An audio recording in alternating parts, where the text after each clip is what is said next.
the Vikings are not satisfied with Caleb Banks? If so, why? Here we go. In 1 second. And just because, yeah, I'm like, oh, is he? 1 second, man. Hold up. Let's get into it. Let's dive in. Boom. Here we go. Report: Vikings new regime growing frustrated with Caleb Banks. Wow. The Minnesota Vikings will play their third and final preseason game on the 2026 schedule tomorrow night in Denver against the Broncos. Then we all have to wait impatiently for over 2 weeks before we get week 1 back at US Bank Stadium against the Green Bay Packers. How much will we see starters on Friday? Probably none. However, there are other players who garner more interest when projecting tomorrow's snap counts. One of those players is first-round pick Caleb Banks. Wow. Banks was selected number 18 overall by the Vikings back in April, a pick that drew a lot of questions at the time and is still receiving criticism now 4 months later. New Vikings regime frustrated with Caleb Banks. And according to NFL insider Tony Pauline, Essentially Sports, we aren't just talking about naysayers outside the building at TCO Performance Center. Pauline's source inside the Vikings organization are telling him that Minnesota's new regime under recently hired general manager Nolan Teasley is growing increasingly disappointed and downright frustrated with Banks at training camp. Interesting, man. Here we go. Wow. Sources tell me some in the front office believe the prior regime should have gone in a different direction with the 18th pick and feel Banks will not offer them the immediate impact needed. Whoa. So what's been going on this whole time? Whoa. How y'all feel? You hear me? Let me know. Wow, dog. They have not been impressed with the lineman as he's been inconsistent on the field. Are you kidding me? Here, I'm going to play a clip. Hold up, man. Hold up. I got to play a clip. We got to see the footage and all of that. Yeah. Hold up. But this is Banks. Now, ask yourself, is this all hype? Is this cap? But now you're saying articles coming out, reports coming out, but why wouldn't Nolan Teasley be satisfied with Banks? You hear? Wow. Hold up.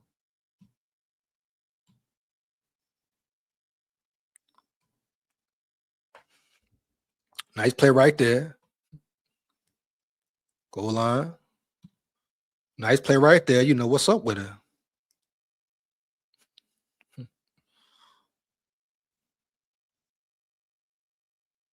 Kind of get washed out right there. Definitely got washed out on that one there. Washed out.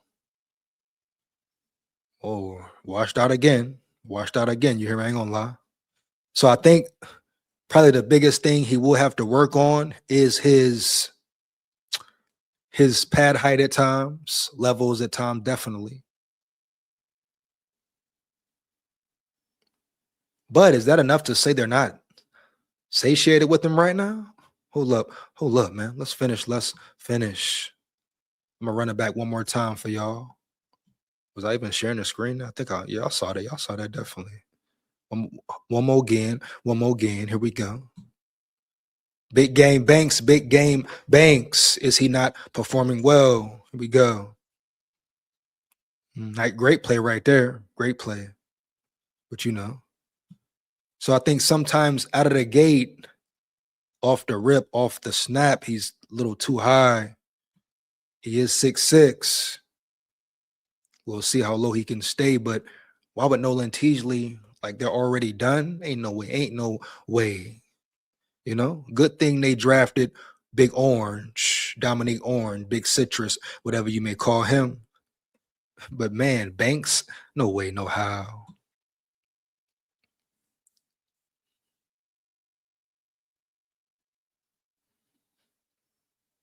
Annihilated right there.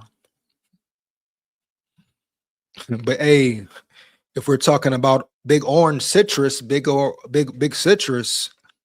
I love his play recognition ability. I love it. I love it. Hold on. Shout out Mr. Pink in the building. Mr. Pink in the building. What up, brother? SKOL VIKES had to lock in with this comment here.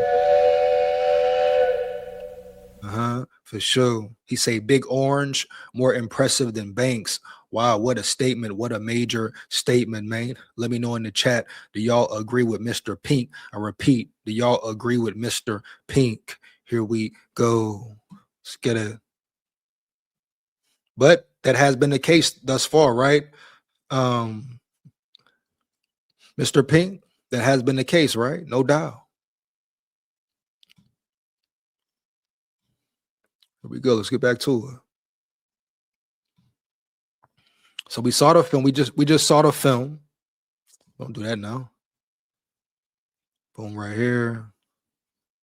From what we've all been led to believe, it was Brzezinski who ran point through most of the draft process, with Kevin O'Connell, Brian Flores, and the entire scouting department going above and beyond their original roles. So here's what befuddles me a little bit when it comes to this report by Pauline, which is seemingly shoving all this Caleb Banks regret down the throat of former GM Kwesi Adolphus-Mensah. How ironic. Who was fired 2 months before the 2006 NFL draft. So how the hell could they even put this on Kwesi at all, first of all? Kwesi, other former executives blamed for Caleb Banks' pick. How? Why? Once again, Kwesi wasn't there. He wasn't there at all. In Pauline's story, though, the blame is passively put on Kwesi and more directly on the executives who served under him, were retained after he was fired, then let go following the draft. So they're blaming Kwesi's people, per se. Specifically, the NFL Insider name drops longtime executive Jamal Stevenson and former assistant GM Demetrius Washington, who were both let go back in June. Only Washington, however, was actually hired by Kwesi. Stevenson had been with the Vikings since 2002. After firing general manager Kwesi Adolphus-Mensah in January, assistant GM Demetrius Washington and senior personnel executive Jamal Stevenson were among the bigger names the franchise cut loose in June, more than a month after April's draft. Some of the newer decision makers now running the organization are questioning that group's choice of the defensive lineman Caleb Banks in the first round. Wow, man, that's all you can say right now. Here we go. Whoa. We've all wondered for months now, maybe years, who was the driving force within Minnesota Vikings organization when it came to drafting J.J. McCarthy with the 10th overall pick back in 2024.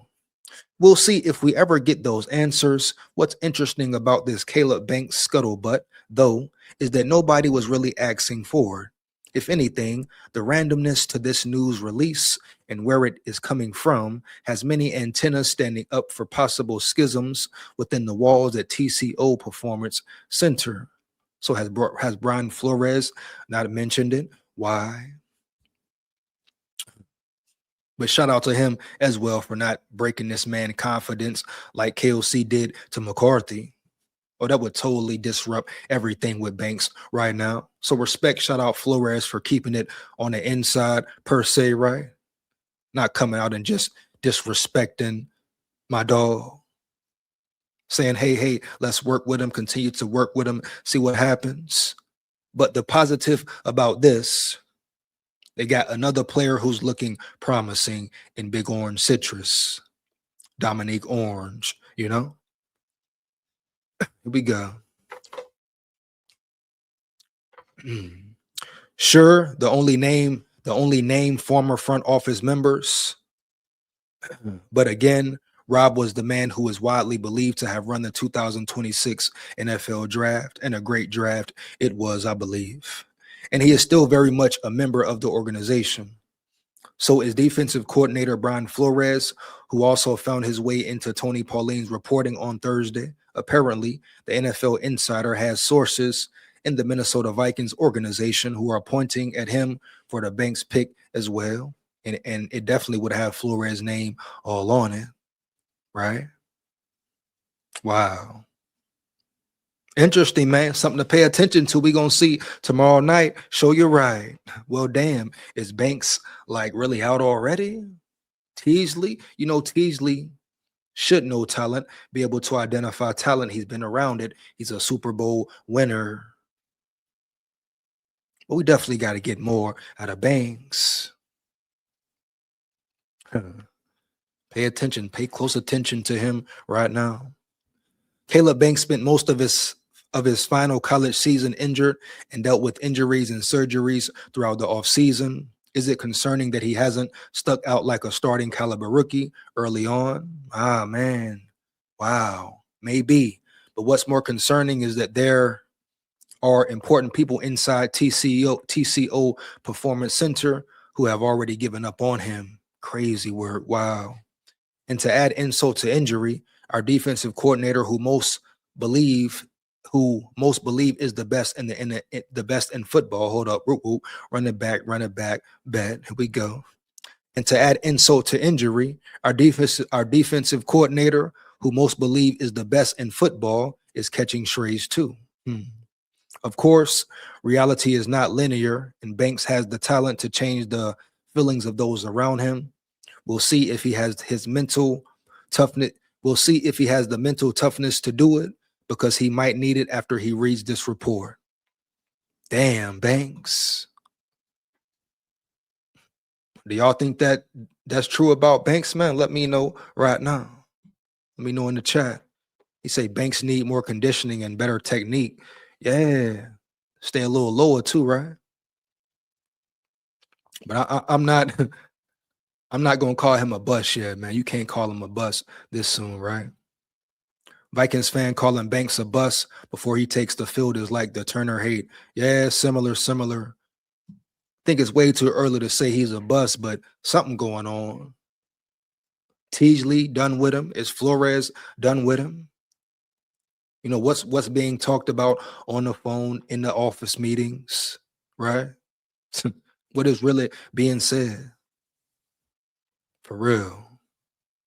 But I'm not ready to say, oh, Banks is done. No, not yet. Not yet, man. Here we go. Man, dog. That's crazy. KOC wants all the power, but none of the accountability. Yeah. Real talk. Yeah, but I hear real talk, man. For real. So yeah, Jake, KOC is that type of guy. For sure. You hear me? Jake Goldday is him. Jake Goldday is him. I like it. I love it, man. I like it. What up, brother? SKOL VIKES. Here we go, man. Let's go, man. Let's work. He say Banks, Orange, Jake Goldday. Let's get it. That's what they're here for, right? That's what they're here for, man. For real. Period. What they here for, brother? Straight up. Straight up, man. He say just how this fan base is. Yeah, the fan base is wow. This Vikings fan base is very like I say, very credulous, believe anything sometimes, etc. Man, but I'm finna roll out, man. Shout out to my big dogs, my levy dogs, my subscribers, and my supporters. Make sure y'all